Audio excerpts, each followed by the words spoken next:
আসসালামু আলাইকুম বন্ধুরা, আজকে আমি এই ডাবল ডোর গ্লাস চিলারটি আমি আজকে রিপেয়ার করব। এটির ব্লোয়ার ফ্যান মোটরটি মূলত খারাপ হয়ে গিয়েছে, তো আমরা এটিকে চেঞ্জ করব। আর এটা দেখেন, এখানে কিন্তু থার্মোস্ট্যাট আছে।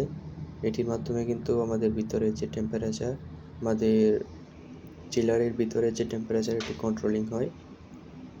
আমি আপনাদের পেছন দিক থেকে দেখাচ্ছি এটার থার্মোস্ট্যাট এবং কম্প্রেসর এভরিথিং সিস্টেম।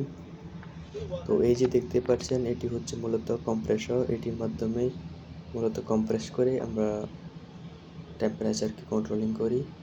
আর এটা হচ্ছে থার্মোস্ট্যাট এখানে। আর এটি হচ্ছে এটার ব্লোয়ার ফ্যান মোটর। মূলত এই ব্লোয়ার ফ্যান মোটরটি নষ্ট হয়ে গিয়েছে, তো আমরা এই ব্লোয়ার ফ্যান মোটরটি রিপ্লেস করব। নতুন একটি ব্লোয়ার ফ্যান মোটর নিয়ে এসেছি, ওটি ইনস্টল করব। আর এই যে এখানে দেখতে পাচ্ছেন, এটি হচ্ছে ইভাপোরেটর কয়েল, মানে কুলিং চেম্বার। এখান থেকেই চিলারের ভিতরে কুলিং হয়, ঠান্ডা হয়।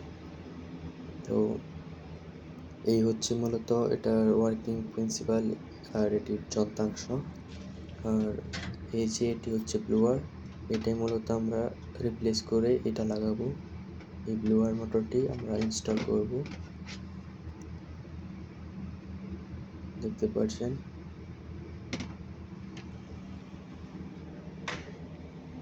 তো এটার মাঝে মূলত নন অ্যালকোহল জাতীয় যে জিনিসগুলো, এগুলি রাখা